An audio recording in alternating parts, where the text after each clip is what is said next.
Hello, j'espère que vous allez bien. On est aujourd'hui le 10 octobre 2025, il est 6h30. J'avais dit que je ferais probablement pas de market review cette semaine, d'autres market reviews. Le dernier, je crois, il doit dater de mardi. Là, je vais faire juste un petit update de marché parce que ce que je vois ici est assez intéressant et notamment il y a certains petits signaux faibles qui m'invitent à penser que le biais que je vous ai donné en début de semaine est probablement, je dis bien probablement, en train de se réaliser. Alors, ce qui change un petit peu par rapport à ce que je vous avais dit en début de semaine, c'est sur la dynamique du dollar, en fait, où on va aller voir sur une charte qui est propre, et je vais me mettre en daily, je vais même me mettre en 4 heures, où on avait eu ici la formation d'un high resistance liquidity run, alors qui a été complètement mangé, mais qui laisse derrière lui une grosse inefficience qu'on va retrouver également sur les marchés futurs, ici. Pour l'instant, c'est pas une dynamique, c'est pas un flux ici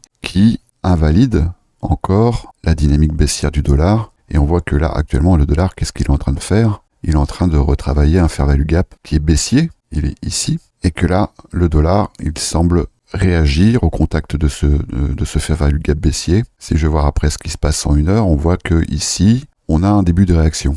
Alors ça, c'est déjà une première chose, parce que évidemment, il faut qu'il s'affranchisse ici de ce fair value gap qui, celui-ci en une heure, est haussier. Moi, ce qui m'interpelle un petit peu, c'est la dynamique qu'on peut avoir si on compare donc le dollar avec les trois principaux indices américains, donc le Dow Jones, le SP500 et le Nasdaq. C'est que on voit que malgré tout, on a donc un dollar qui fait des higher low et higher high ici, sur cette fenêtre temporelle, et que c'est concomitant à une série de higher low et higher high sur le Nasdaq. Également sur le SP500, même si on voit que le momentum est quand même moins fort. Et par contre, on voit ici, on peut observer une divergence SMT ici sur le Dow Jones.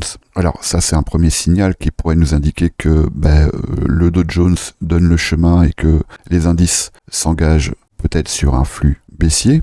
Mais on pourrait aussi interpréter cette dynamique, sachant que c'est une dynamique de consolidation, et je rappelle que le contexte des divergences SMT à l'intérieur d'une consolidation, on va plutôt essayer de rechercher ce fameux modèle des Six Sisters. Et en l'occurrence, ce qu'on peut observer, c'est que la petite sœur qui refuse d'aller vers le flux engagé par le Dow Jones et le SP500, vous voyez que le SP500 ici, il a fait un plus bas, il y a eu une prise de liquidité, le Dow Jones a fait un plus bas, ici, il y a une prise de liquidité. Par contre, le SP500, lui, il a refusé de faire un plus bas. Donc ça, c'est plutôt, à mon avis, un signal que les indices américains s'engagent probablement à aller faire un plus haut et que ce mouvement ici du dollar est un mouvement d'inducement. Alors évidemment, ça demande confirmation. Mais moi, c'est ce que, on va dire, on pourrait appeler ça l'intuition du trader.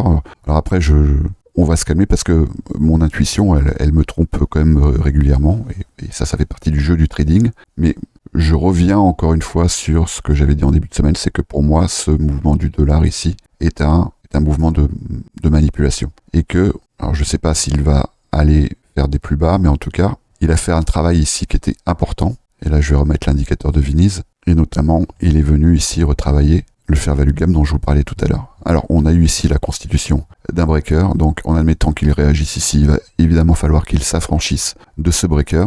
On n'en est pas là, mais il y a d'autres signaux faibles qui m'indiquent qu'il y a probablement encore du jus pour aller un peu plus haut, et là, du coup, je vais aller plutôt regarder du côté des assets les plus volatiles, en l'occurrence le Bitcoin, et là, cette fois-ci, je vais me mettre en 5 minutes. Et ce qu'on peut constater, c'est que suite à cette prise du previous daily low, donc celui il commence à dater, celui-là, hein, il date du 7 octobre, on a eu ici la formation du fameux modèle que moi j'aime bien trader personnellement, c'est le YPR. YPR, qu'est-ce qu'on fait? C'est qu'on attend une prise de liquidité majeure, ensuite un displacement. Et en l'occurrence, le displacement qu'on peut attendre, on en a plusieurs. On a évidemment les petites unités, mais on a également ici, on voit un FVG qui est en 1 heure. Et ce qu'on peut voir, c'est que là, le Bitcoin il est actuellement en train de consolider dans cette zone. C'est un petit peu plus clair, je trouve, sur Solana. Voilà, on voit bien ici, prise de liquidité, le previous daily low, il était ici. Et qu'est-ce qu'on a ensuite? On a un market structure shift et la formation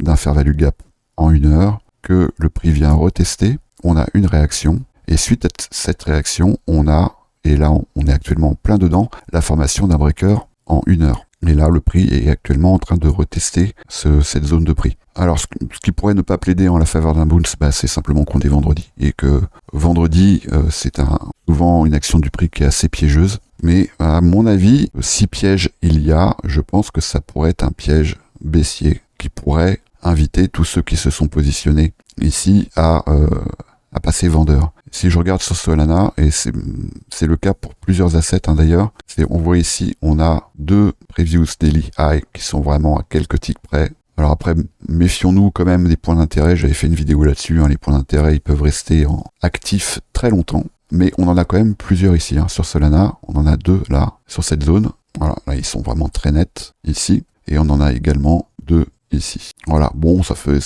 pourrait faire un appel d'air, on va dire. Maintenant, si je vais regarder du côté du CME, on voit que ici en 5 minutes, on est sur un flux qui est plutôt baissier, mais on retrouve également ce fameux Market Structure Shift avec un gap d'ouverture daily qui a été retravaillé. On voit que le prix est venu le revisiter et on constate ici cette zone de consolidation. Donc là, mon interrogation, c'est est-ce que le marché ne serait pas en train de faire un petit détartrage de tous ces assets, en l'occurrence un petit nettoyage des gencives ici, une prise de liquidité, et pour ensuite aller revisiter des plus hauts. C'est un peu moins net sur le gold, on voit qu'on a ici quand même un displacement qui est assez franc, mais voilà ce que j'observe ici sur l'euro-dollar, et c'est vrai que l'euro-dollar c'est quand même un indicateur, on va dire, sans forcément le trader, que j'ai tendance à regarder, parce que ça va aussi, d'une part, ça peut expliquer les mouvements qu'on va avoir sur le dollar, mais ça peut aussi également servir un peu de boule de cristal. Alors, si jamais on a une dynamique qui est pas très claire sur le dollar, c'est de regarder l'euro-dollar, parce que c'est quand même 58% du poids de cet index, le DXY. Donc à partir du moment où on peut observer un market structure shift sur l'euro-dollar, on peut se mettre en quête en admettant qu'on ait cette corrélation négative, mais là c'est la plupart du temps le cas, d'un flux baissier sur le dollar. Alors est-ce que c'est pour aujourd'hui? J'en sais rien. Est-ce que c'est pour la semaine prochaine? J'en sais rien non plus. Mais là, ce qui s'est passé, et même si je commence à voir sur les réseaux sociaux des gens qui s'inquiètent, qui commencent à appeler un peu le top, on a quand même encore beaucoup de buy the dip. Donc, voilà, ça c'est ce qui pourrait plaider en la faveur d'un repli peut-être un peu plus ample et qui pourrait éventuellement faire du dégât, mais pour l'instant, je dis bien pour l'instant, et ça va peut-être changer d'ici quelques heures, je reste sur le biais que j'ai annoncé en début de semaine. Donc next, évidemment, il va falloir regarder cette dynamique ici sur le dollar, la réaction au contact de ce busy, de cette succession d'inefficiences haussières. Mais bon, il y a quand même ici ce point de mire là qui pour moi appelle à une revisite. Voilà, bon, je vais pas aller plus loin sur ce market review, mais je pense que le point bas ici qu'on a eu sur Bitcoin, sur les AT les plus capitalisés, on va dire, pour l'instant, moi je considère que ça constituait de bons points d'entrée, avec bien sûr ne pas oublier que on est sur une phase qui statistiquement est corrélée avec une hausse. Je reviens pas dessus, je rappelle que j'ai un bot, mais là maintenant c'est un peu tard, mais ça sera pour le prochain cycle qui passe à l'achat sur ces phases lunaires et qui revend sur les nouvelles lunes. Vous le trouverez sur TradersView. Il est passé à l'achat sur un prix qui, je l'espère, se révélera être intéressant. Pour l'instant, ça a l'air d'être le cas. Voilà, je m'arrête là. Et puis, on va se retrouver la semaine prochaine pour faire un petit état des lieux de tout ça. Si je constate un mouvement majeur aujourd'hui qui peut appeler à une interprétation sur une échelle weekly qui soit parlante, peut-être que je referai un market review ce week-end. Mais sinon, on se retrouve la semaine prochaine. Allez, bon week-end.